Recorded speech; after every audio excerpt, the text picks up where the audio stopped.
Selamat pagi, kami murid dari SK St. Barnabas melawat ke SK Terbandar untuk menghadiri program Jerayawara Sahabat Astronomi.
Okey, tahun berapa?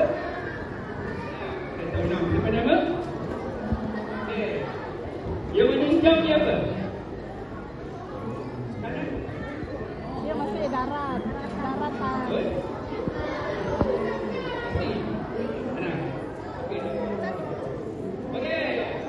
Ada yang jawapan lagi?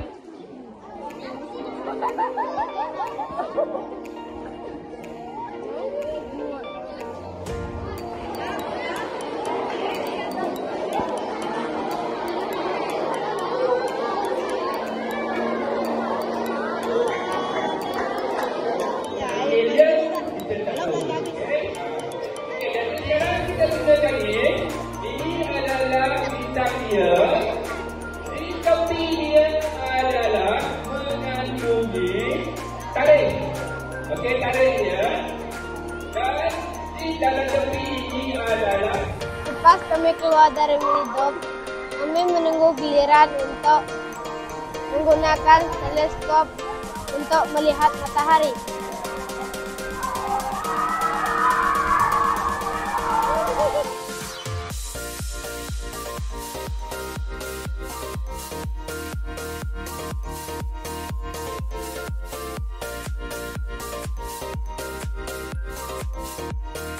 Selamat tengah hari dan salam sejahtera Encik Ilhan. Saya Patrick Libau Ana Peklin dari SK St. Barnabas selaku wartawan DWPSS sekolah. Ingin bertanyakan beberapa soalan berkenaan program Jerayawara Sahabat Astronomi. Soalan pertama, bagaimanakah memupuk minat murid dalam STEM terutamanya bidang astronomi? Bagaimana untuk memupuk minat pelajar mengenai STEM astronomi, terutamanya astronomi, adalah dengan membawa pelajar mengikuti pameran yang kami adakan supaya pelajar bukan sahaja faham dari segi teori tapi juga secara amali. Dengan itu dapat juga menarik minat pelajar. Soalan kedua, apakah cabaran dalam memupuk minat generasi sekarang dalam bidang astronomi? Cabaran yang sering kita hadapi sekarang ini adalah untuk menyediakan suasana ataupun material dan input yang bersesuaian dengan peredaran masa.